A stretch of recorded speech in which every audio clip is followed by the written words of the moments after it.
pelas estradas da vida, nunca sozinho estás.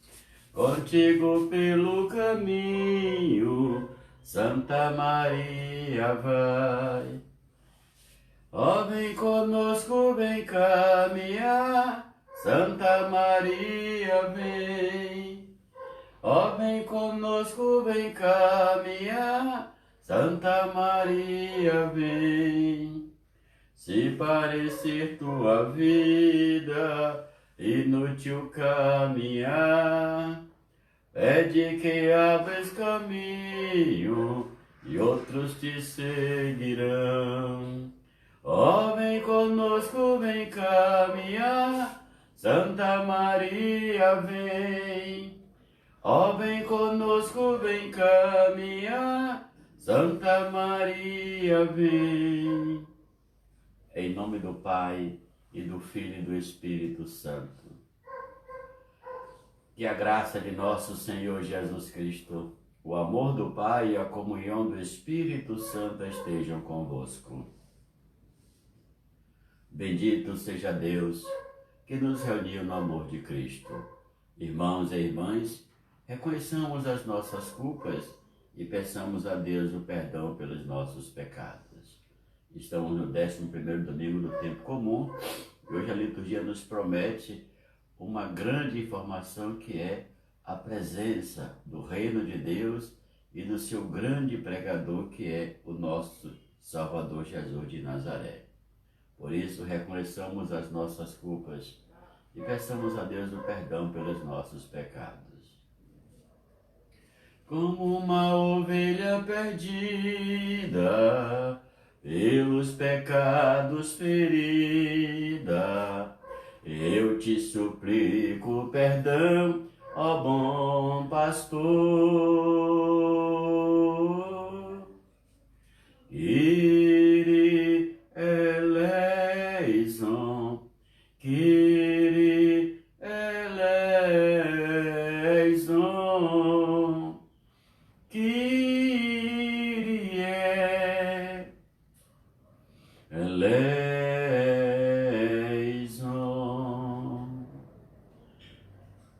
Como ladrão perdoado, encontro o paraíso ao teu lado.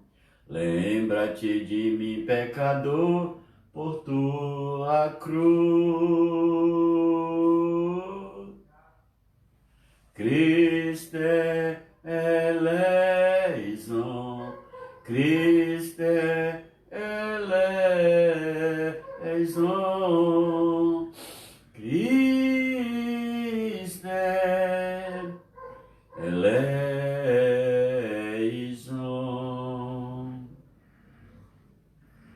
Como a pecadora caída, derramo aos teus pés minha vida. Vê as lágrimas do meu coração e salva-me.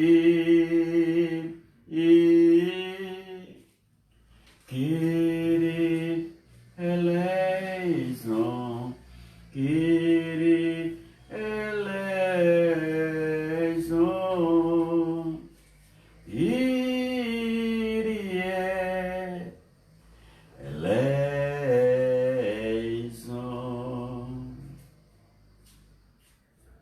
Deus Todo-Poderoso, tenha compaixão de nós, perdoe os nossos pecados e nos conduz à vida eterna. Amém. Glória a Deus, glória a Deus, glória ao Pai. Glória a Deus, glória a Deus, glória ao Pai. A Ele seja a glória, a Ele seja a glória. Aleluia, amém. Aleluia, amém. Aleluia, amém. Aleluia. Glória a Deus, glória a Deus, glória ao Filho.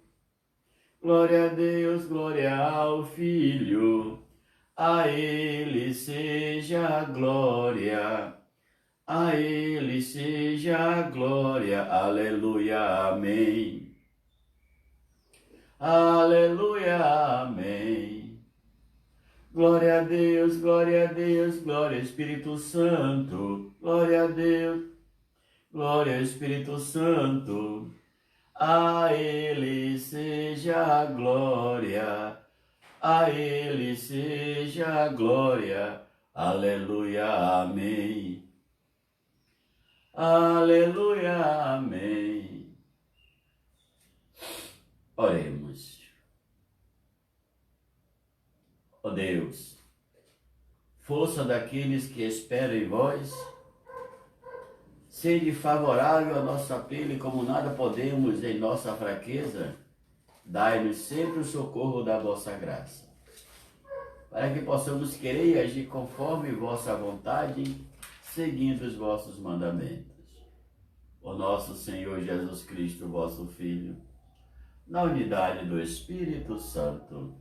Amém. Vamos celebrar essa Eucaristia por toda a comunidade de Santo Expedito, Dona Elvira e família, família Marques, família Wegner, família Pascoal, família Santana e todos aqueles que durante a semana celebraram conosco e colocaram suas intenções na Eucaristia diária que celebramos aqui. Portanto, vamos agora nos acomodar e vamos escutar as leituras desse 11º domingo do tempo comum. Primeira leitura. Leitura do livro do Êxodo. Naqueles dias, os israelitas, partindo de Rafidim, chegaram ao deserto do Sinai, onde acamparam. Israel armou aí suas tendas defronte da montanha. Moisés então subiu ao encontro de Deus. O Senhor chamou-o do alto da montanha e disse: Assim deverás falar à casa de Jacó e anunciar aos filhos de Israel. Viste o que fiz aos egípcios e como vos levei sobre asas de águia e vos trouxe a mim. Portanto, se ouvirdes a minha voz e guardardes a minha aliança, sereis para mim a porção escolhida dentre todos os povos, porque minha é toda a terra, e vós sereis para mim um reino de sacerdotes e uma nação santa. Palavra do Senhor. Graças a Deus. Salmo responsorial. Nós somos o povo e o rebanho do Senhor. Nós somos o povo e o rebanho do Senhor. Aclamai o Senhor, ó terra inteira. Servi ao Senhor com alegria. Ide a Ele cantando jubilosos. Nós somos o povo e o rebanho do Senhor. Sabei que o Senhor, só Ele é Deus. Ele mesmo nos fez e somos seus. Nós somos seu povo e seu rebanho. Nós somos o povo e o rebanho do Senhor. Sim, é bom o Senhor e nosso Deus. Sua bondade perdura para sempre. Seu amor é fiel eternamente. Nós somos o povo e o rebanho do Senhor. Segunda leitura. Leitura da carta de São Paulo aos Romanos. Irmãos, quando éramos ainda fracos, Cristo morreu pelos ímpios no tempo marcado. Dificilmente alguém morrerá por um justo, por uma pessoa muito boa, talvez alguém se anime a morrer. Pois bem, a prova de que Deus nos ama é que Cristo morreu por nós, quando éramos ainda pecadores. Muito mais agora, que já estamos justificados pelo sangue de Cristo, seremos salvos da ira por ele. Quando éramos inimigos de Deus, fomos reconciliados com ele pela morte do seu Filho. Quanto mais agora, estando já reconciliados, seremos salvos por sua vida. Ainda mais, nós nos gloriamos em Deus, por nosso Senhor Jesus Cristo. É por ele que, já desde o tempo presente, recebemos a reconciliação. Palavra do Senhor. Graças a Deus. E agora nos preparar para escutarmos o Evangelho. Meu coração transborda de amor, porque meu Deus é um Deus de amor. Minha alma está repleta de paz, porque Jesus é a minha paz. Eu digo aleluia, aleluia, aleluia, aleluia, aleluia. Eu digo porque, eu digo aleluia, aleluia, aleluia, aleluia, aleluia, aleluia, amém, aleluia, amém. O Senhor esteja convosco, Ele está no meio de nós. Proclamação do Evangelho de Jesus Cristo segundo Mateus. Glória a vós, Senhor. Naquele tempo, vendo Jesus as multidões, compadeceu-se delas porque estavam cansadas e abatidas como ovelhas que não têm pastor. Então disse a seus discípulos: a messe é grande, mas os trabalhadores são poucos. Pedi, pois, ao dono da messe que envie trabalhadores para a sua colheita. Jesus chamou os 12 discípulos e deu-lhes poder para expulsarem os espíritos maus e para curarem todo tipo de doença e enfermidade. Estes são os nomes dos 12 apóstolos. Primeiro, Simão, chamado Pedro, e André, seu irmão. Tiago, filho de Zebedeu, e seu irmão João. Filipe, Bartolomeu, Tomé e Mateus, o cobrador de impostos. Tiago, filho de Alfeu, e Tadeu, Simão, o zelota, e Judas Iscariotes, que foi o traidor de Jesus. Jesus enviou estes 12 com as seguintes recomendações: não deveis ir aonde moram os pagãos, de entrar na cidade dos samaritanos. Ide ante as ovelhas perdidas da casa de Israel. Em vosso caminho anunciai: o reino do céu está próximo.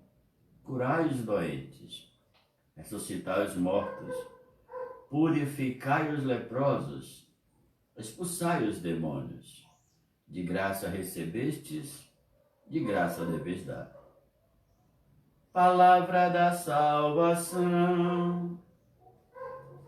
Glória a vós, Senhor. Irmãos e irmãs, uma semana já se passou e graças a Deus nós continuamos unidos em oração, pedindo sempre a Deus a sua proteção, a sua providência divina e, sobretudo, a sua generosa participação na promoção, na difusão e na natural criação da vida.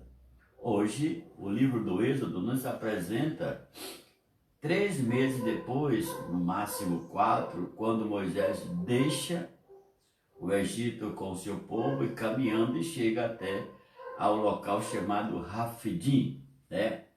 Que de fato é o deserto de Sinai. Nessa região, Rafidim, tinham muitas. O deserto de Sinai é uma região, de fato, onde existe muitas situações vulcânicas, completamente vulcânicas. E por esse caminho passaram tantos outros povos muito antes de Moisés, porque viam nesse lugar, nessas montanhas, locais místicos de contemplação, de meditação, de entender o que a divindade queria e como agiria. Moisés não é diferente.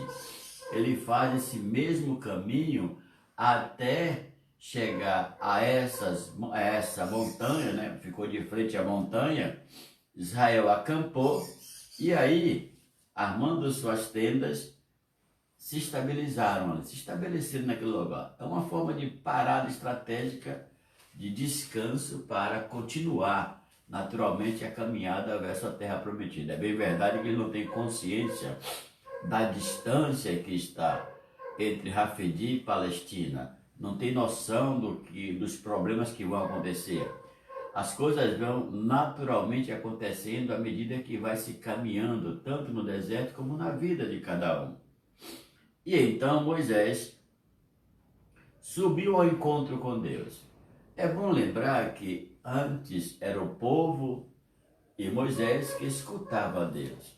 Depois das manifestações divinas, com trovões, rajadas de vento, fogo e tantas outras manifestações naturais que os homens entenderam como mensagem divina, Moisés chegou ao ponto que o povo, com medo, disse: Moisés, vá você sozinho, porque nós não queremos enfrentar a fúria divina. E Moisés deixa o povo acampado embaixo e sobe, de fato, na direção da montanha. E lá ele se encontra com o Senhor, que comunica a sua vontade. Veja que maravilha, que privilégio do homem ser chamado por Deus e Deus comunicar a sua vontade. Isso é o mundo humano que se encontra com o mundo divino, com o desconhecido, com o total, com o pleno, com aquele que é o irresistível, aquele que é o de fato intransferível. Deus é tudo. Deus é paz, Deus é amor, Deus é compreensão, Deus é felicidade. Portanto, Moisés se dirige a Deus, porque Deus o chama e ele obedece, e disse a Moisés o que ele deveria fazer. Assim deverás falar à casa de Jacó. Jacó é o outro nome de Israel, muito conhecido na Bíblia. E anunciar os filhos de Israel. Aqui tem o sinônimo, Israel e Jacó são a mesma coisa. O que é que o autor está querendo mostrar aos ex-escravos que saíram do Egito? Agora é um tempo novo, uma nova era, uma nova forma de vida, e vocês terão que se estabelecer com coragem e com dignidade, mas sobretudo conhecer como se convive com a própria liberdade. Então Deus disse: olhe, vá dizer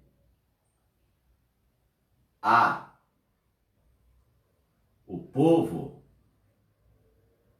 o que foi que ele viu no deserto. Você recorda deles, não tem muito tempo, recorda a memória dele e diz: viste o que eu fiz aos egípcios? E como vos levei sobre asas de águia e vos trouxe a mim? Deus, o pleno, o libertador, o defensor. E essa imagem poética que você também vai encontrar em Isaías, né? Asas de águia. É como se Deus tivesse pego o povo, colocado sobre as suas asas e passasse por cima de todos os problemas pela via aérea e chegasse no lugar fora do Egito e colocasse ele no chão. É um Deus que se preocupa em carregar com as suas próprias forças e as suas asas de águia o povo para o local que ele deseja que o povo se estabeleça, pelo menos temporariamente. Arranquei-os de lá, trouxe de lá. Para mim, é de fato um princípio de adoção.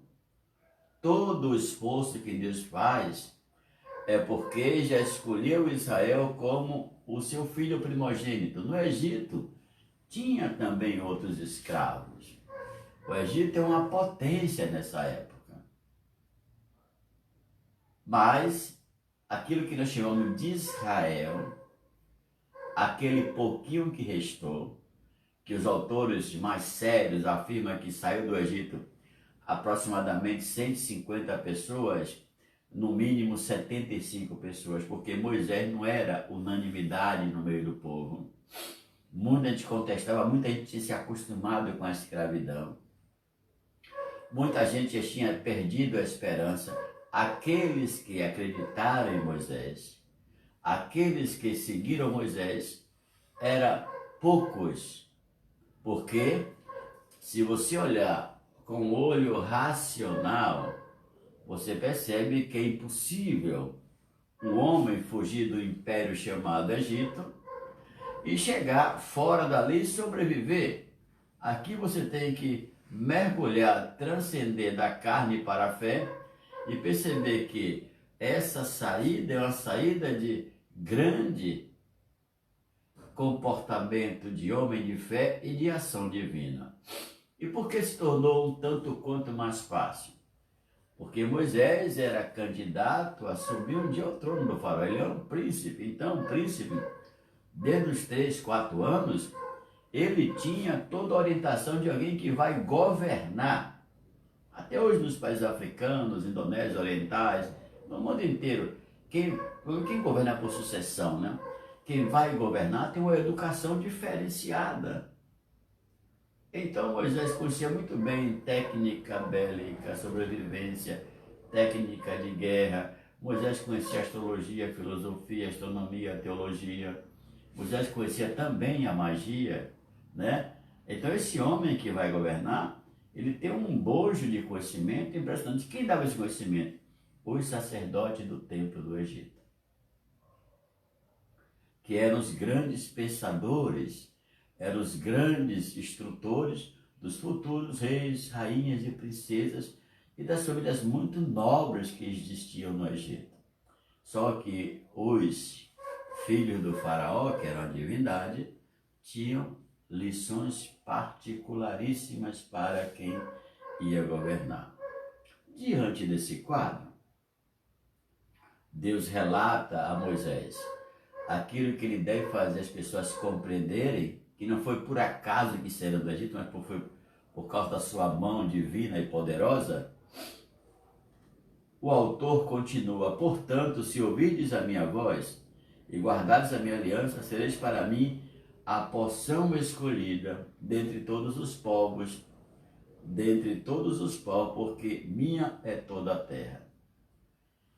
E aí existe o primeiro princípio de um pacto, de uma aliança entre Deus e os homens. Deus propõe: olha, se você escutar, você já viu o que eu fiz, o que sou capaz de fazer. Se você obedecer a minha voz e guardar a minha aliança, esse compromisso em eterno que eu estou fazendo com você, vocês serão para mim o meu povo dentre todos os povos criados por mim neste mundo. Porque tudo que vocês imaginarem é meu. Tanto a terra, quanto o céu, quanto tudo que você vê ou até mesmo não possa ver. É uma ousadia da parte de Deus, com a sua plena liberdade, que desce ao encontro dos homens e se compromete com os homens desde o momento que ouviu o clamor do povo dentro do Egito. Então é um Deus da compaixão, da misericórdia, que não apenas tira da escravidão, mas que acompanha, segue até que esse povo se estabeleça e até que esse povo não venha quebrar a aliança que foi feita pelo próprio Deus com o povo. Então, enquanto houver essa comunhão, essa obediência, esse respeito mútuo, não haverá diferenças e não haverá dissidentes nesta aliança. É uma proposta radical, porque do outro lado é impossível que Deus fale, que Deus erre, que Deus de fato possa cometer qualquer delito. Mas para Israel, homens analfabetos, que só conheciam a lei do chicote e da porrada, a lei da escravidão, do trabalho pesado sem descanso, animais de 2 braços, 2 pernas, inteligentes, mas escravos, sem direitos, sem dignidade, absolutamente nada. Eram animais, como todos os outros que estavam no Egito. Então, qual é a proposta de Deus? Em última palavra, só depende de vocês para continuarmos o caminho da libertação, o caminho da ascensão na terra prometida. E vós sereis para mim um reino de sacerdotes e uma nação santa. Entendamos aqui, um reino de sacerdotes não é um reino onde todos são sacerdotes, mas um reino onde terá sacerdotes a partir do irmão de Moisés, que cultuará, na verdade, a liturgia destinada a Deus e os outros elementos constitutivos e litúrgicos, como, por exemplo, a circuncisão e tal, que serão fundamentos e constitutivos da própria liturgia que vai se formando durante o tempo. Então, um povo sacerdotal não é um povo de leigos, não é uma religião de leigos, é uma religião que tem sacerdotes que instruem, orientam e educam as pessoas. naquilo que a gente pode dizer vontade de Deus. E acima de tudo isso tem Moisés, o profeta, alguns dizem, o libertador, alguns dizem. Não importa, Moisés é o homem da confiança de Deus. É o comunicador entre Deus e os homens neste período da história. Diante desse quadro, esse domingo nos apresenta que o judaísmo é de fato uma religião sacerdotal. De sacerdotes que sacrificam animais, que sacrificam de fato até o ano 70 depois da ressurreição, onde o templo sacrificava animais e tal. Depois se atualizou após a queda do templo 70. Então, quando ressurgiu, se tornou de fato uma religião onde não se fazia mais esses sacrifícios de animais, mas sacrifícios, e poderíamos dizer, sem animais, sem sangue, exclusivamente espirituais. E o passado do tempo vai mostrar os profetas que criticavam muito, né? Sacrifícios vazios, o que Deus quer é misericórdia e por aí vai. Diante desse quadro, a gente define que o judaísmo, desde o princípio, tinham seus sacerdotes, como muitas religiões antigas tinham seus sacerdotes, para oferecer a Deus esse sacrifício, como recolhesse todas as orações do povo e colocasse aos pés de Deus. Ele é o intermediário entre Deus e o povo. E essas orações é que deveriam sensibilizar o coração divino, e dentre elas podemos encontrar o perdão, o arrependimento, o agradecimento, a súplica, o louvor, a gratidão. Então a primeira leitura faz questão de mandar um sinal claro. Deus é o libertador, o iniciador dessa nova fase entre ele e Israel, que tem como mediador Moisés. E Moisés e também seu irmão, que é o sacerdote de Israel, vai ter futuramente novos amigos, também sacerdotes, para guiar o povo. E não passa disso. Essa ideia de transmissão, da continuidade de um período histórico e de figuras tipologicamente indispensáveis em qualquer religião, é sempre continuada. Poderíamos dizer, por exemplo, na Igreja Católica, vem o Papa, vem de fato Pedro, os apóstolos, os bispos, e depois padres que são auxiliares, que vieram para ajudar, e depois, mais tarde, diácono. A necessidade vai elastecendo esse sacramento da ordem da Igreja Católica. E aí, chega um momento que essa ininterruptabilidade chega até nós. Certo? Nessa corrente de 2000 anos, nunca teve uma interrupção onde faltassem sacerdotes, faltassem bispos ou diáconos na igreja. Porque Deus é bom, como diz Paulo lá na Carta aos Romanos. Deus é maravilhoso e é Ele que é o Deus da aliança. Assim como fez em Moisés, fez com Cristo, e Cristo reconciliou o mundo com a aliança que Deus de fato propôs que ele fizesse com toda a humanidade, derramando o seu sangue e redimindo a humanidade.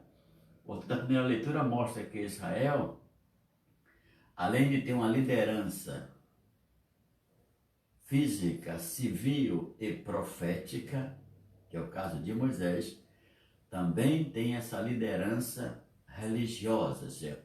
Os sacerdotes, mais tarde os levitas, que vão ajudar também no templo, esses sacerdotes é que alimentarão a alma, comunicarão a vontade divina do ponto de vista estritamente espiritual ao povo e alimentar esse povo com todas as energias, sabedorias e força que Deus concede aos sacerdotes de transmitir a esse povo. Então, é muito comum você ver hoje religiões só de leigos, né?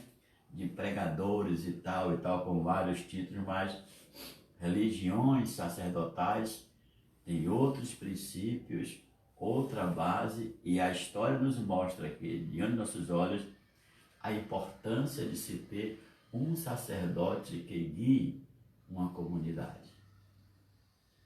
Isso provoca um ponto de unidade, de referência, de mediação entre Deus e os homens.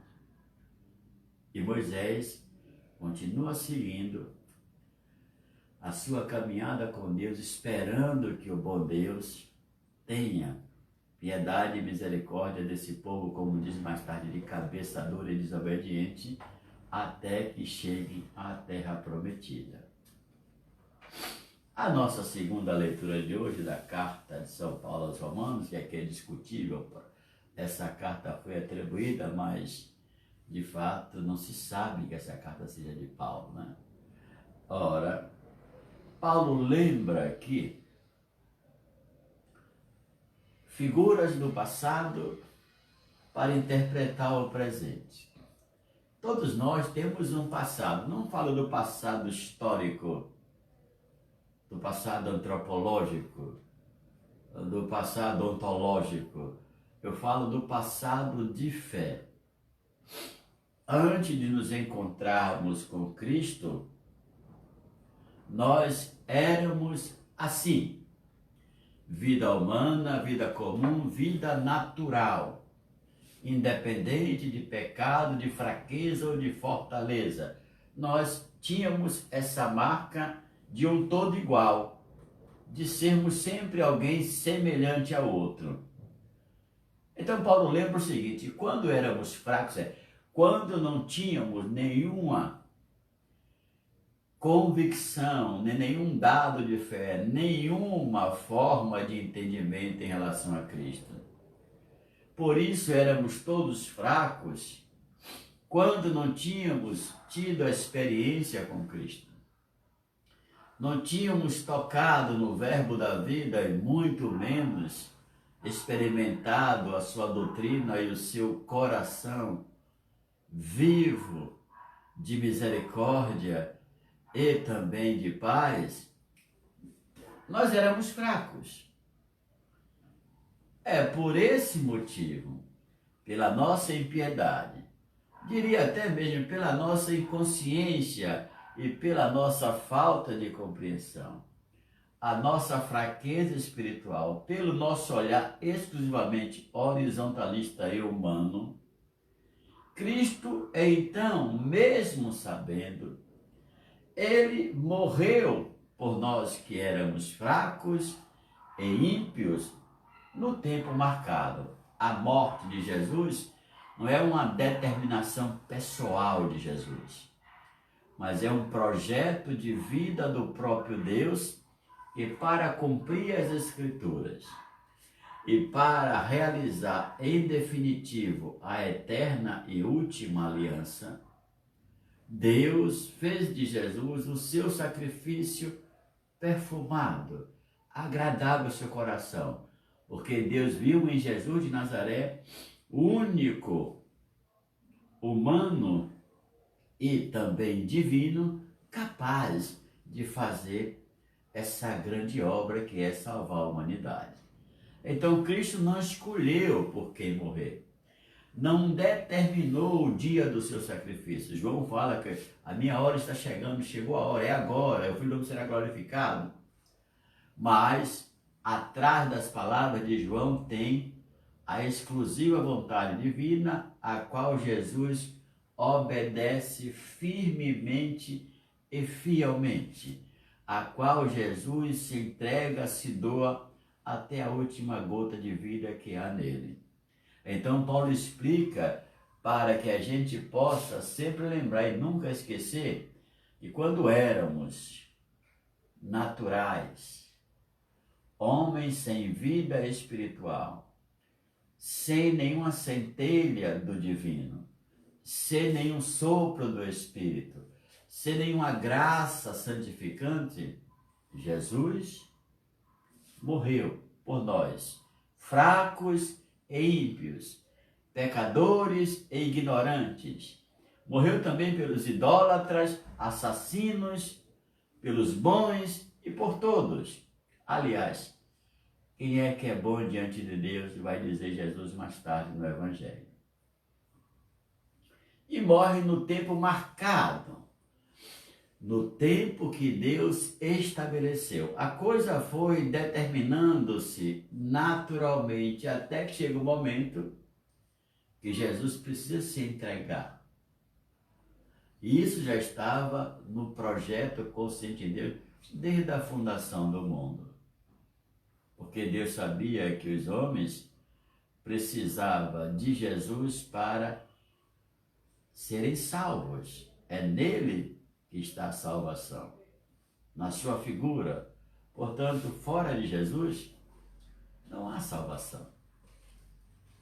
É o caminho mais certo, mais correto, mais preciso, mais digno, mais próximo, mais seguro. É Jesus de Nazaré. Paulo, então, vai dar um exemplo um tanto quanto humano, cotidiano. Já dificilmente alguém morrerá por um justo. Por uma pessoa muito boa, talvez alguém se anime a morrer. Isso é, morrer ninguém quer. Mas mesmo assim, se houver situações que nos levem a fazer escolhas, Paulo ainda define que em tais situações as pessoas não gostariam de morrer porque a vida só tem uma. E porque essa vida é tão grande, é tão imensa, tão grandiosamente dom de Deus, que você não teria vontade de entregá-la a outro. Casos raros, né? E Paulo diz, olha, talvez até você se animasse a morrer, mas uma coisa é animar, outra coisa é morrer. Entre o animar e o morrer tem um absurdo de distância, sobretudo mental. Tem um absurdo de distância psicológica, tem um absurdo de distância ontológica, porque a vida é tudo que você tem. Então, dar a vida, morrer por alguém, mesmo sendo justo, é muito difícil no dia de hoje. Talvez mais fácil no passado, pela forma de entender a vida, de mentalidade, pela forma de respirar o oxigênio daquela vida, daquele momento. Mas hoje, é estritamente difícil. Então, reconhecendo tal realidade, a gente precisa aprender que a vida não é nossa, é uma doação divina, para que tenhamos, de fato, um mundo a se viver e que sejamos espelho daquele que nos doa a vida, nos fez ser aquilo que nós somos. Diante desse quadro, Paulo diz, olha, a prova de que Deus nos ama é que Cristo morreu por nós quando éramos ainda pecadores. Em poucas palavras, retoma o parágrafo 1º e diz Paulo, olha, qual é a prova maior? É que Deus nos ofereceu Cristo que morreu por nós quando ainda eram pecadores, isso é, éramos homens naturais, inconsequentes, incongruentes, horizontalistas, sem contato nenhum com a vida de Deus, sem experiência espiritual, sem naturalmente conhecimento do que é esse Deus que mandou o seu Filho. Éramos pecadores com as atitudes cometidas como todos os homens cometem.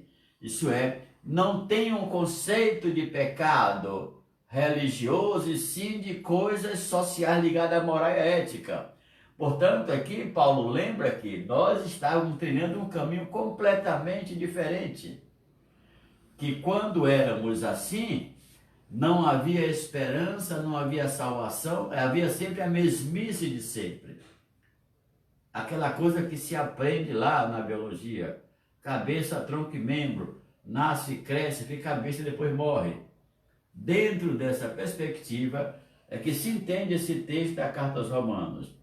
Nós éramos abandonados, escravos do pecado, da iniquidade, filhos das injustiças, onde um queria devorar o outro, mas Cristo derrubou esse muro da impunidade. Derrubou esse muro da desistência e da distância entre A e B. E fez renascer um único homem. Por isso não importa ser grego, romano, judeu, cristão, nada disso importa. O que importa é que você é um em Cristo Jesus nosso Senhor.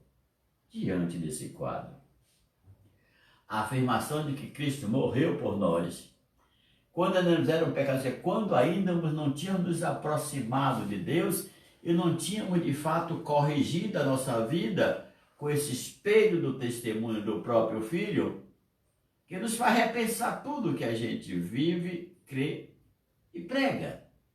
Por isso, todos os dias, nós devemos nos espelhar nesse bendito Evangelho, Salvador da nossa vida, e rabuscar a nossa alma, a nossa existência, para, nessa investigação muito pessoal diante do espelho, perceber a que distância nós temos, a que distância nós estamos da imitação de Cristo. É uma tarefa árdua, que não foi fácil, nem para Francisco, nem para Antônio de Pádua, nem para São Judas Tadeu, nem para ninguém. Quem quer, de fato, deixar o passado, aqui éramos, né? E ser o agora, o presente, quando mergulha em Cristo, tem essa nova experiência concedida pela sua graça, não pelos nossos méritos. E essa graça é que nos torna diferentes. Nem melhores e nem mais diferentes, porque temos uma proposta nova, qualificada, que qualificantemente abre as portas de um novo pensar, de um novo agir, de um novo se comportar. É por isso que existe essa distância entre o que éramos e aquilo que somos. E você que me escuta agora, a sua história só você pode ler, conscientemente descrever, aceitar e perceber o que você era, o que você é. Às vezes, essa história reflete no externo que todas as pessoas que passam, olha como ele mudou, olha como era ele, agora como ele é. Essa voz popular traduz um pouco do reflexo que nós emanamos para as pessoas que circundam as nossas vidas. Ainda Paulo chamando-nos a atenção, em vez de ficar ali batendo no éramos e no que somos, Paulo vai adiante e diz, mais, muito mais agora, que já estamos justificados pelo sangue de Cristo, seremos salvos da ira por ele. Isso é, justificados, aceitos como a nossa condição, renovados pela nossa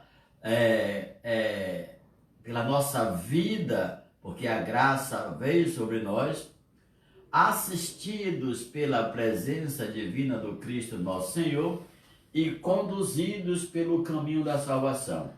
A justificação aqui é um direito exclusivo do próprio Filho de Deus. A quem ele chama, ele justifica por que chamou e para que chamou. E nessa justificação já está imbuída a graça que transforma e vai santificar a vida daquele que o Cristo chamou e justificou. Então vocês imaginem, né? E como é que Cristo justificou? Pelo seu sangue. Então justificar passa a ser em uma figura ontológica e uma figura realmente concreta, passa a ser redenção. Porque justificado pelo sangue de Cristo, em um termo bem carismático da Carta aos Coríntios, foram lavados pelo sangue de Cristo, por isso justificado. E, diante dessa proposta, espírito transcendental do próprio Cristo, né?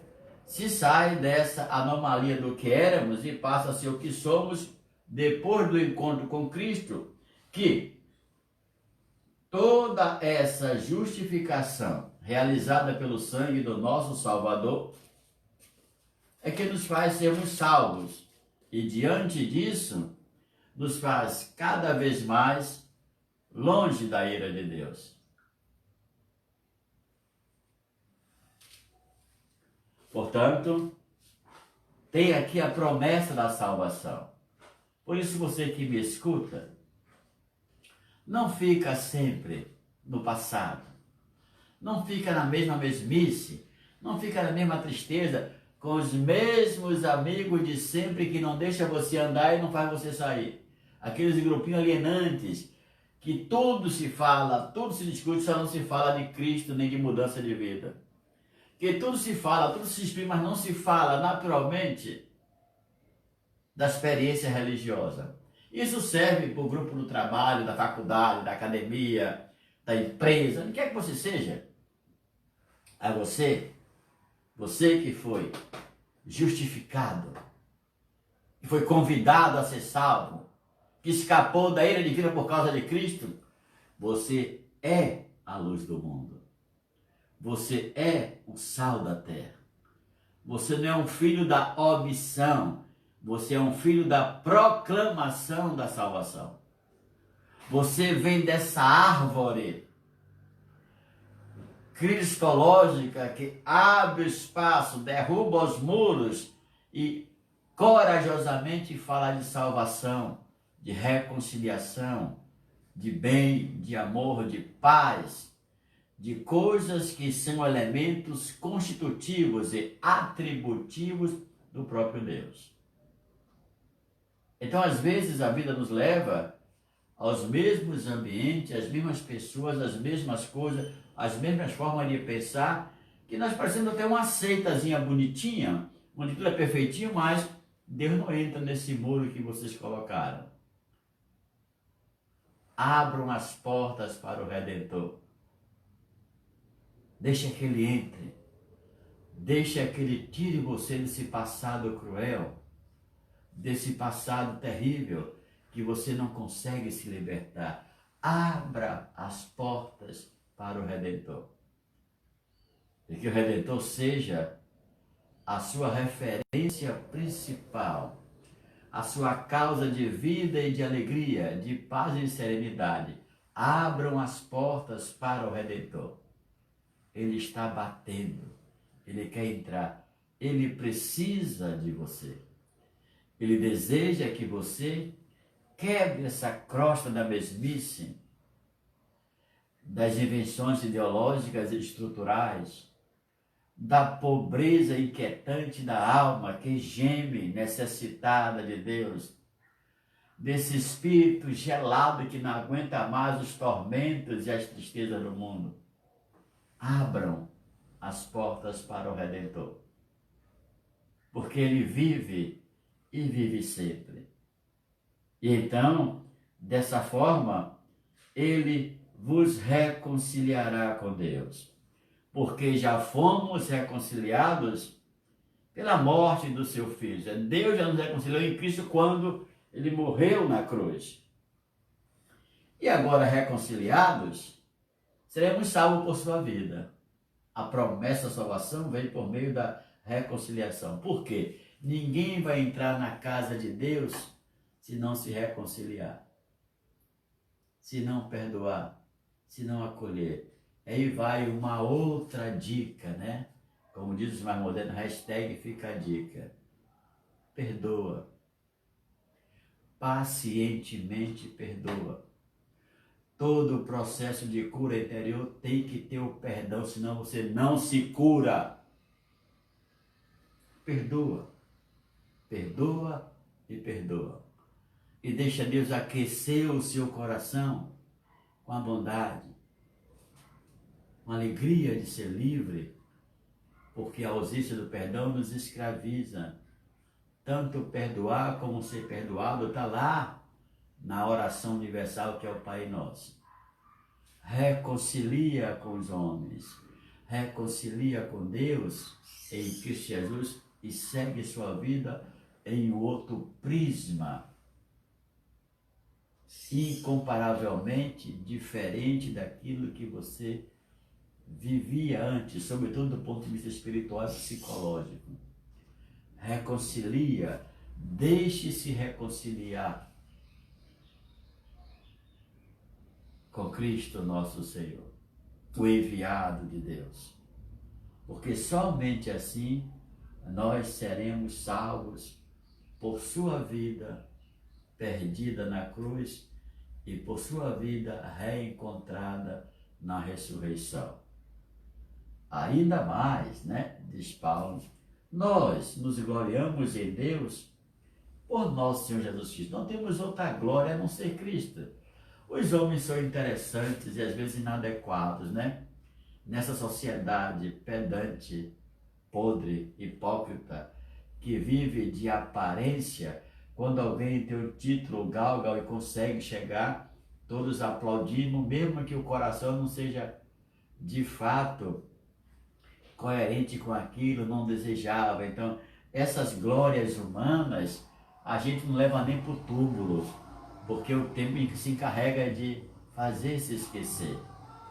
Essas glórias humanas não devem trazer sobre nós o manto cruel da vaidade, né? O manto cruel do super-homem nietzschiano, o manto cruel da inveja, da falta de amor, da falta de compreensão. Esse manto não pode aumentar ou desenvolver em nós uma vaidade que nos separa dos irmãos, que nos faz ser de fato insuportáveis, indignos da própria vida que nós levamos. Portanto, meus amigos, minhas amigas, de fato, é Cristo o nosso presente. É por Ele que já desde o tempo presente recebemos a reconciliação. É por nosso Jesus Cristo que nós se gloriamos a Deus. Nós nos gloriamos por Cristo. Não tem outro motivo para se gloriar. Todas as glórias terrenas passarão, ou com o tempo ou com a morte. Só a glória, só o bem, só a busca, só aquilo que temos de real em Cristo Jesus, nessa intimidade pessoal, que nós levaremos para o céu. Então nada mais sai desse mundo, porque esse mundo está condenado à morte, a perder-se, a se entregar à própria sorte e ao próprio destino.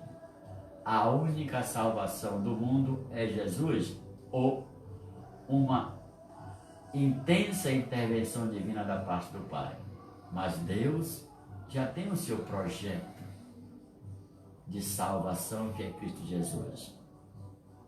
O mundo é maravilhoso. A primeira obra da criação. É tão importante que o mundo veio antes do homem. Mas o que foi que os homens fizeram com o mundo? Que tipo de relação os homens têm no dia a dia que os afasta de Deus, maltrata, machuca e mata pouco a pouco os semelhantes e o próprio mundo? Portanto, nessa segunda leitura, fica nitidamente claro esse aspecto da reconciliação que Deus fez, realizando a sua vontade em Cristo Jesus nosso Senhor, que nos chamou, nos justificou para depois redimir-nos e salvar. Bendito seja o teu nome, Senhor do céu e da terra. O Evangelho de hoje é de fato um momento único na vida de Jesus. Jesus continua a sua caminhada pastoral. Estamos aqui com Jesus com aproximadamente 27, 28 anos. Alguns podem até discordar, menos ou mais. Não é o caso, isso aqui não é matemática. E Jesus, percebendo a grandeza da multidão, as multidões que se aproximam cada vez mais, deixando a casa, deixando o trabalho, deixando tudo atrás dele, Jesus percebe de fato que essa multidão tem duas características. Primeiro, desculpe, essa multidão é carente, profundamente carente de uma assistência religiosa e espiritual. Elas estão abatidas fisicamente e espiritualmente, porque não tem ninguém que possa ajudá-la. Não tem pregadores, os responsáveis pela comunidade de Israel estão centralizados em Jerusalém. O orgânico grupo da sinagoga que tem um rabino, mas que nessa época existe uma grande instabilidade religiosa. E as pessoas viram em Jesus, como nós também vimos, a resposta para essa nossa impiedade religiosa, para essa nossa indisponibilidade das coisas de Deus. E então Jesus passa a ser essa luz, esse farol, essa guia, e as pessoas colocaram os seus olhos nele pela primeira vez e se apaixonaram, se encantaram. Mas aqui estamos numa transição com um elemento de fato de grande corporeidade, que é a quantidade das pessoas. E Jesus olha para essas pessoas com um olhar de compaixão, de misericórdia e com a paciência divina que só mesmo o próprio Jesus possui. Ele se deixa levar, até mesmo emotivamente, por esse momento, e percebe a leitura que ele faz daquilo que ele vê diante dos seus olhos é aquelas multidões cansadas e abatidas como ovelhas que não têm pastor. Em poucas palavras, multidões entregues à própria sorte. E é tudo que o inimigo quer. No bom pastor, Jesus diz: eu sou o bom pastor. Eu dou a minha vida pelas minhas ovelhas. Eu chamo-as pelo nome e elas me seguem, porque o pastor veio para dar a vida e dar a vida em abundância. Ovelhas sem pastor, como diz o texto, abatidas e cansadas, elas são as vítimas preferidas dos salteadores, dos lobos, dos ladrões que vão depredá-las. Jesus sabe muito bem disso, é muito consciente. Então ele se dobra diante dessa situação, inclina o coração na direção dessas pessoas profundamente abandonadas, esquecidas, entregues à própria sorte, e disse aos discípulos: a messe é grande, eu diria até, a messe é muito, muito grande. E os trabalhadores são poucos, não tem como sustentar isso aqui. Mesmo com todo poder, ajuda, a messe continua cada vez maior. E nós precisamos de novas figuras para alimentar espiritualmente, dar o descanso, o conforto a essa messe de alma destruída, de alma desesperançosa, de alma de fato incongruente com o próprio corpo, de alma que estão congeladas pelo próprio abandono das autoridades religiosas. E diz: pedi ao dono da messe, o dono da messe, o dono de tudo, o criador de todas as coisas, o que fez o paraíso e o homem, é sempre Deus. Jesus convida os seus discípulos a serem seus amigos e apelarem para Deus que mande operários para a messe. Porque sozinho ele não vai conseguir essa grande proeza. Pedir que envie trabalhadores para a sua colheita.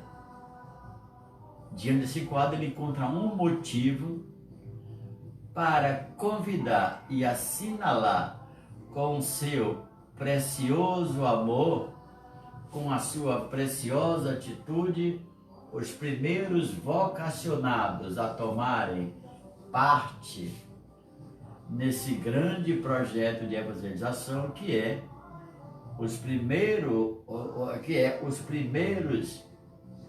que irão de fato com Jesus diminuir, satisfazer,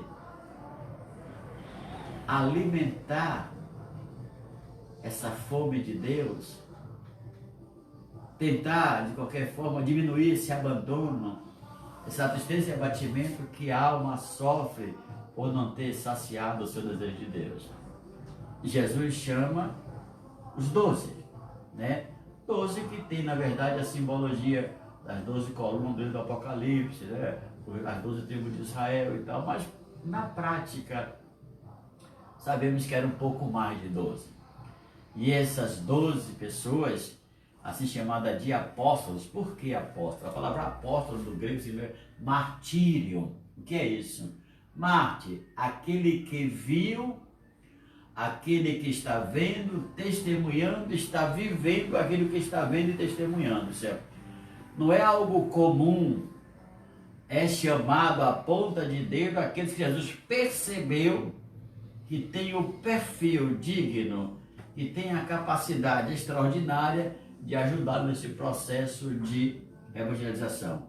Não está em jogo aqui, minha gente, a condição moral, por exemplo, de Judas, que era ladrão, ou de Mateus, que era cobrador de impostos. O que está em jogo aqui é que tem um bem maior. E esse bem maior é salvar a vida espiritual, enriquecer, fazer crescer, dar descanso, acrescer nessas pessoas o desejo e a vontade de saciá-los com o próprio Deus presente na vida delas. As questões morais, éticas, as pessoas vão aprender a escolher o que querem quando começarem a conviver com eles. Esses dois, porque ainda não tiveram a proximidade total. A partir daqui eles vão conviver com Jesus constantemente. E ao ver essa vida, vão mudar de vida ou não. Judas resolveu não mudar de vida. Escolheu o caminho que a Escritura define. Aquele que comia comigo no meu prato levantou qualquer contra mim. Mas é uma escolha política, individual do próprio Judas. Mateus deixou de ser cobrador de impostos. Zaqueu deixou de ser cobrador de impostos. Então aqui, nessa casa apostólica, nesse momento tão intenso, perfeito, preciso, destinatário de vida nova, Jesus escolhe os 12. Escolheu para quê? Né? Para quê? Para suprir as necessidades espirituais e físicas dessas pessoas, que eram muitas. Então Jesus disse, chamou os 12 discípulos. Observe que o texto não elenca logo os 12, mas diz para que eles foram chamados. Foram chamados para expulsar, dando poder de expulsar os espíritos maus, o milagre do exorcismo, curarem todo tipo de doença e enfermidade, sem exceção. É o poder de Jesus que se estende àqueles que irão fazer a sua vontade, continuar a sua obra, e somente esses poderes foram dados para essas pessoas. Porque esses são os males que mais infligem às pessoas. O ataque dos espíritos maus às pessoas, espíritos maus de todas as naturezas, e também as doenças da enfermidade. Quanta gente doente, né? Uma notícia interessante me chamou a atenção, que os ansiolíticos e antidepressivos cresceram 200% ou até mais depois dessa pandemia, porque as pessoas não podem sair, já tem os seus conflitos, e o sair era um desafogo, né? Um desafogar-se dos conflitos internos, pessoais, distrair o dia e voltar para casa. As pessoas não estão saindo, ou estão saindo restritamente. Então essa ideia provoca um reverso, né? Essa forma de vida provoca um reverso. Você tem que conviver obrigatoriamente com tudo que está ao seu redor dentro da sua própria casa. E aí muitos veem os seus sonhos desabando, as suas esperanças se diluindo, né? Antigos problemas que voltam na cabeça, antigas ansiedades e tristezas que aparecem, porque você está imóvel, né? Tem casos que a mulher não quer que o cara fique em casa, o trabalho não quer que ele venha trabalhar, o Estado não quer que ele vá para a rua, ele vai para onde?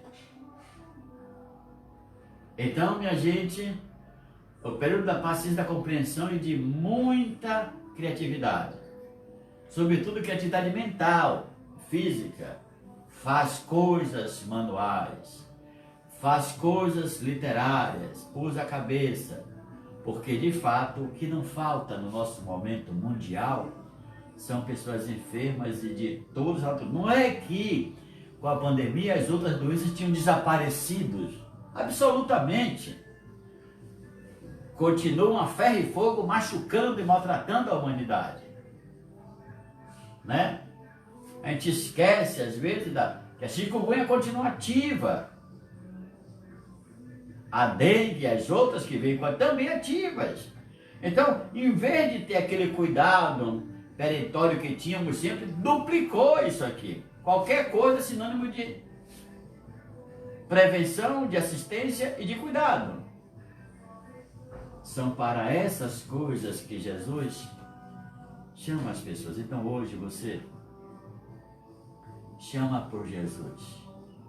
Manda um dos anjos dele vir cuidar da sua família, trazer acalento, uma palavra nova de conforto, de qualidade, de espiritualidade, de verdade de vida. Você mesmo em casa pode reunir a sua família e rezar junto. Um horário que todos podem conversar juntos, falar com coisas juntos, jogar conversa fora juntos. É importante porque distende o corpo e a alma, sobretudo a cabeça fica mais fresca. Jesus, então, depois de ter dado esse conselho extraordinário, convocar esse conselho apostólico, ele cita os nomes. Nós sabemos quais são os apóstolos, né? Pedro, Tiago, João, André, seu irmão, Filipe, Bartolomeu. Aí tem duas coisas que chamam a atenção. Mateus, cobrador de impostos, porque tecnicamente era inimigo dos judeus, traidor, porque servia a Roma, e Judas Iscariotes, porque tem Judas Tadeu, né? E Judas Iscariotes, que era de fato, foi o traidor de Jesus. Mas no caso, não importa isso aqui. Isso aqui tem mais fundamento na hora da Páscoa. E Jesus vai para a segunda parte da missão que os apóstolos precisam realizar. Ele envia dando essa seguinte recomendação, esse seguinte mandamento, ou melhor dizendo, essa seguinte ordem, isso é, obediência à ortodoxia que Jesus está pedindo que eles façam. Somente obedecendo as coisas vão dar certo. Por quê? A obediência mantém você em comunhão com Jesus, onde quer que ele esteja. A desobediência afasta. O querer fazer o que eu penso, afasta. E disse Jesus: não deveis ir aonde moram os pagãos, porque seria a causa de litígios, de confusões e até mesmo de arrependimento e fazer falir a missão. Também na cidade samaritana, nós sabemos que são declaradamente inimigos, não é o momento agora. Precisam adquirir experiência. Qual é a intenção de Jesus? Ide as ovelhas desgarradas de Israel, isso é, aquelas pessoas como essas da multidão, que estão desesperadas, procurando proteção, procurando espiritualidade, procurando Deus, procurando saciar sua sede de Deus e continuar sua própria vida. Ide as ovelhas perdidas da casa de Israel. Perdidas aqui tem dois sentidos. Aquelas que desistiram da fé por motivos mil e aquelas que foram excluídas pelo sentimento religioso e poderoso de Israel. Tem um texto no Salmo que diz: maldito homem que não conhece a lei. Mas cadê quem vai ensinar a lei aí? Nas sinagogas, os rabinos que ensinavam tinham suas restrições para a pessoa A, B, C ou D, não podia. Então toda essa multidão que está lá de fora é gente que não vai em sinagoga, que não vai em templo, como essa multidão aqui que está entregue à própria sorte. Ora, meus irmãos, Jesus alarga esse poder e cuidado aos apóstolos, dizendo: anunciai a essas pessoas desgarradas da casa de Israel que o reino do céu está próximo. É uma nova vida que vem ao encontro de vocês. É uma nova história que começa com a vida de vocês. Se o reino está próximo, está na hora da mudança, da renovação, do comprometimento direto com aquele que é o fundador do reino, isso é, com Jesus de Nazaré. Continua Jesus. Primeiro, anunciar o reino dos céus é pregar essa palavra. Depois da pregação, que se conhece pessoas, aí vem curar os doentes, ressuscitar os mortos, purificar os leprosos, expulsar os demônios, de graça receber, de graça dever dar. Então esse poder é alargado para outras formas de necessidades das pessoas que estão nessas multidões, e que Jesus estende de fato tudo que o Pai deu a ele, a sua comunidade, e ainda diz, olha, de graça deste, de graça deve dar. Isso é, ele está dando de graça a sua igreja. Está gratuitamente entregando o que o Pai concedeu somente a ele. Portanto, a igreja deve transmitir, realizar a obra do Senhor totalmente de graça.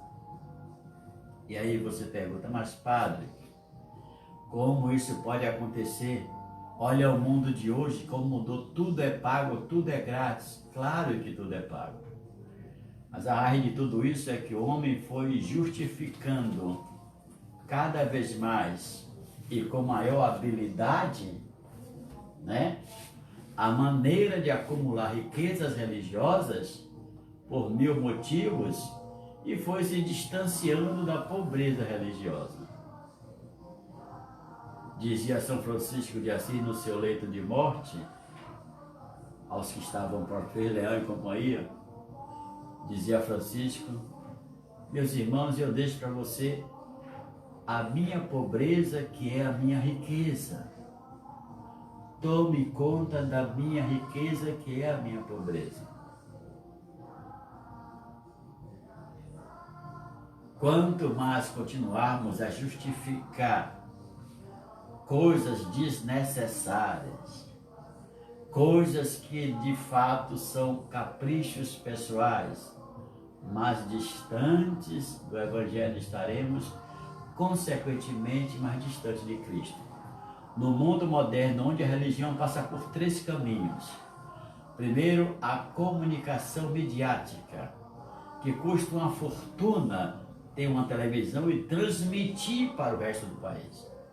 A segunda coisa, a ideia da pirotecnia religiosa, onde se fazer shows, espetáculos, e misturar liturgia com tudo quanto é tipo de festa, passou a ser um atrativo para tomar dinheiro das pessoas. Terceiro, a falta de consciência bíblica, histórica e litúrgica das próprias pessoas que participam das igrejas, e da igreja, por exemplo, católica, que ainda não despertou para conhecer a raiz de tudo isso, que é o Evangelho. O mínimo necessário é necessário para fazermos a vida que Cristo nos pede. O homem moderno precisa saber qual é o mínimo. Ele confunde muito o mínimo com o máximo, com o que tiver, com o que vier, com o que eu quero mais. Que Deus, aquele que tem tudo e se fez pobre porque não usa de tudo que tem, que ao mandar o seu Filho Jesus pobre entrar no mundo para nos salvar, nos faça compreender como é importante vivermos como pensa, como age e como promete o próprio Jesus de Nazaré. Que o reino se estabeleça na nossa vida, na nossa família, no nosso coração, para que sejamos uma centelha de esperança neste mundo catacônico, carcomido pela ganância, pela ambição, pela forma de entender onde somente o dinheiro e o poder valem e mais nada. Ninguém pode negar o valor do dinheiro e da segurança que ele pode trazer, do poder que ele transmite. Mas tudo isso deve ser voltado para o bem, para a proteção da vida, a difusão da vida, para o defender da vida. Deve voltar-se para o cuidado com o planeta, o cuidado com as coisas que nós precisamos deixar vivas para a próxima geração. Deus ainda não perdeu a esperança no homem. Deus ainda não desistiu do homem. Deus ainda continua a amar esse homem.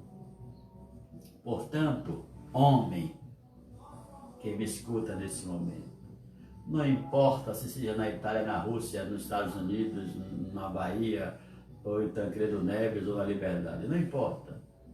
Você é responsável pela atitude que comete. Homem, volta para Deus. Volta para Deus. Homens, abram as portas do coração para o Redentor. Repito, homens, mulheres, jovens, crianças, lactantes, abram as portas do coração para o Redentor. Creio em Deus Pai Todo-Poderoso, Criador do céu e da terra, e em Jesus Cristo, seu único Filho e nosso Senhor, que foi concebido pelo poder do Espírito Santo, nasceu da Virgem Maria, padeceu sob Pôncio Pilatos, foi crucificado, morto e sepultado. Desceu à mansão dos mortos, subiu aos céus. Esse nosso Senhor subiu aos céus, onde está sentado à direita de Deus Pai Todo-Poderoso, de onde há de vir a julgar os vivos e os mortos.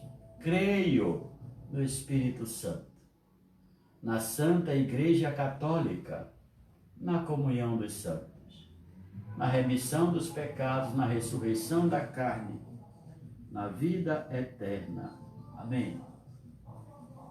As nossas preces de hoje, peçamos por todas as nossas famílias que estão em comunhão com essa Eucaristia nesse momento, pelas intenções do nosso coração, pedir pela saúde de todos aqueles que estão se recuperando da Covid-19, aqueles que estão em recuperação, pedir também pelas pessoas que estão na frente, dando suas vidas, arriscando suas vidas, mas é parte da vocação, né?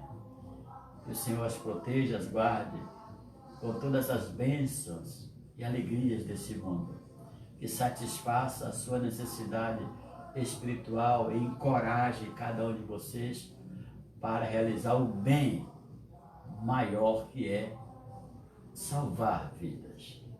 Ninguém tem vocação tão brilhante como aquele que dá a vida pelos seus irmãos. Ofereçamos a Deus as nossas ofertas. Que o Senhor acolha as nossas orações. E com humildade de coração, façamos que o nosso coração fale diante do Senhor e que a sua acolhida das nossas preces seja causa de felicidade, de regozijo para as nossas almas.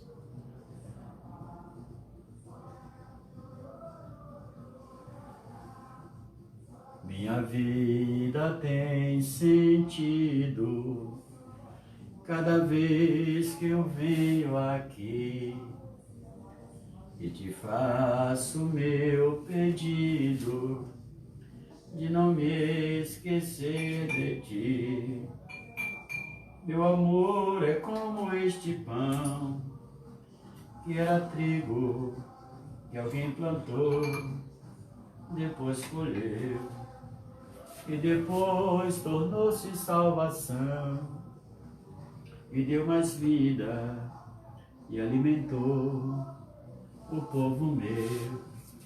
Eu te ofereço vinho e pão, eu te ofereço o meu amor, eu te ofereço vinho e pão, eu te ofereço o meu amor. Minha vida tem sentido cada vez que eu venho aqui. Oremos, irmãos e irmãs, para que o nosso sacrifício eucarístico seja aceito por Deus Pai Todo-Poderoso.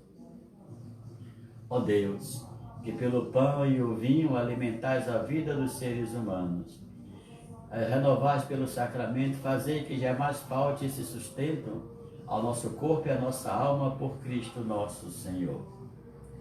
O Senhor esteja convosco, Ele está no meio de nós. Corações ao alto, o nosso coração está em Deus. Demos graças ao Senhor e nosso Deus. É nosso dever e nossa salvação. Na verdade, é justo e necessário. É nosso dever e salvação dar-vos graças sempre em todo lugar.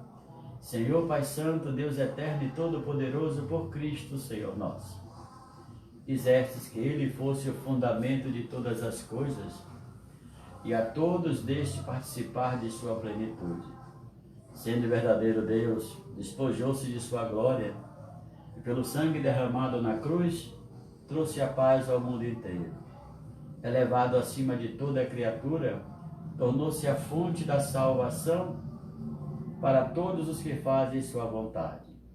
Por ele os anjos celebram vossa grandeza, os santos proclamam vossa glória. Concedei-nos também a nós associarmos aos seus louvores, cantando a uma só voz. Santo, santo é, santo, santo é, Deus do universo, ó Senhor Javé. Santo, santo é, santo, santo é, Deus do universo, ó Senhor Javé. O céu e a terra o proclamam glorioso, Hosana, Hosana nas alturas. Bendito que vem em nome do Senhor, Hosana, Hosana nas alturas. Hosana, Hosana ao Rei. Hosana, Hosana nas alturas. Hosana, Hosana ao Rei. Na verdade, ó Pai, vós sois santo e fonte de toda a santidade. Santificai, pois, estas oferendas, derramando sobre elas o vosso Espírito, a fim de que se tornem para nós o corpo e o sangue de Jesus Cristo, vosso Filho e Senhor nosso. Santificai nossa oferenda, ó Senhor, estando para ser entregue e abraçando livremente a sua paixão. Jesus tomou o pão em suas mãos, deu graças e o partiu, e o deu a seus discípulos, dizendo: tomai todos e comei, isto é o meu corpo que será entregue por vós.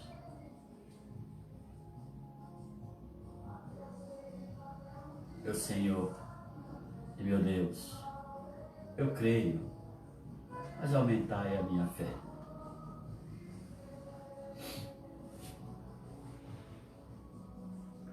Do mesmo modo, ao fim da ceia, Jesus tomou o cálice em suas mãos, deu graças novamente e deu a seus discípulos, dizendo: tomai todos e bebei, este é o cálice do meu sangue, o sangue da nova e eterna aliança, que será derramado por vós e por todos para a remissão dos pecados.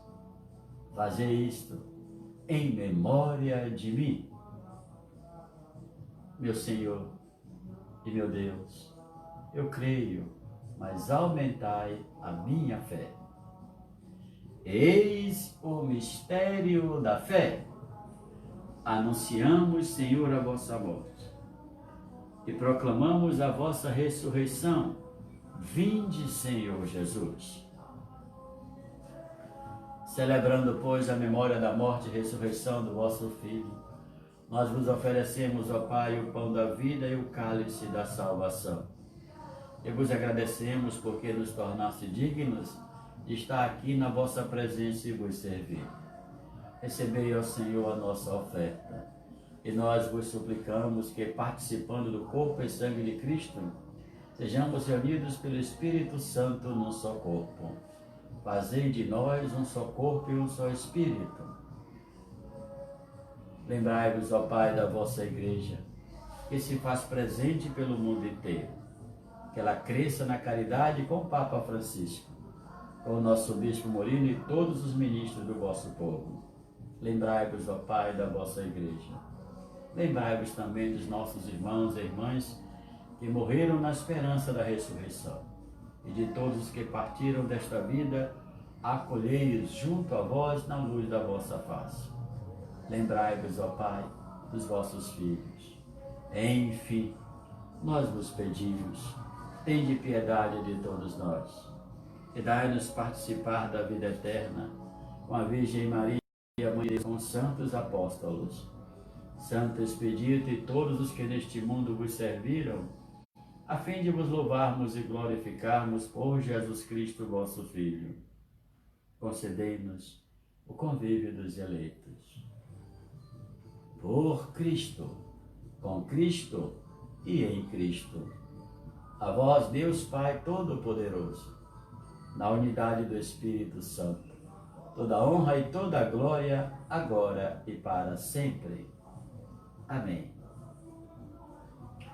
Com amor e confiança, rezemos a oração que o Senhor Jesus nos ensinou. Pai nosso que estás nos céus, santificado seja o vosso nome. Venha a nós o vosso reino, seja feita a vossa vontade, assim na terra como no céu. O pão nosso de cada dia nos dai hoje.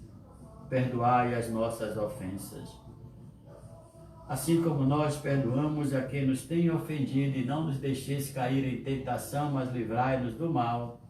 Amém. Livrai-nos de todos os males, ó Pai, e dai-nos hoje a vossa paz. Ajudados pela vossa misericórdia, sejamos sempre livres do pecado e protegidos de todos os perigos, enquanto, vivendo a esperança, aguardamos a vinda do Cristo Salvador. Vosso é o reino, o poder e a glória para sempre. Senhor Jesus Cristo, dissestes aos vossos apóstolos: eu vos deixo a paz, eu vos dou a minha paz. Não olheis os nossos pecados, mas a fé que anima a vossa Igreja. Dai-lhe, segundo o vosso desejo, a paz e a unidade. Vós que sois Deus com o Pai e o Espírito Santo. Amém. A paz do Senhor esteja sempre convosco. O amor de Cristo nos uniu. Irmãos e irmãs, irmãos e irmãs, saudai-vos uns aos outros na paz de Cristo.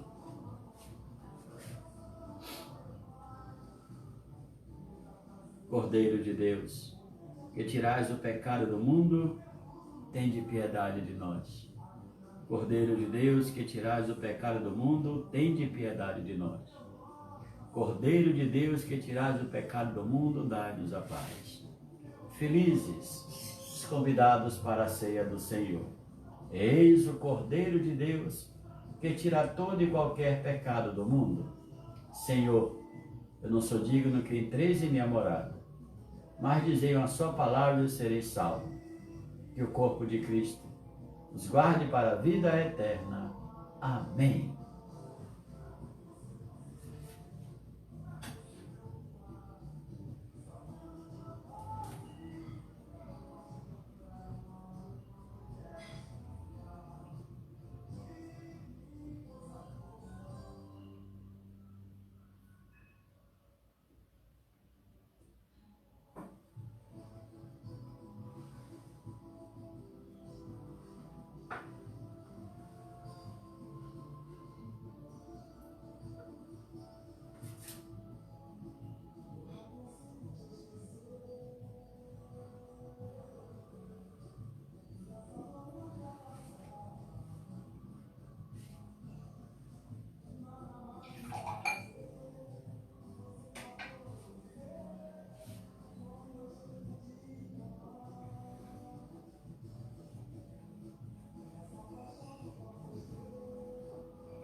Eu quero ser Jesus amado, como um vaso nas mãos do oleiro.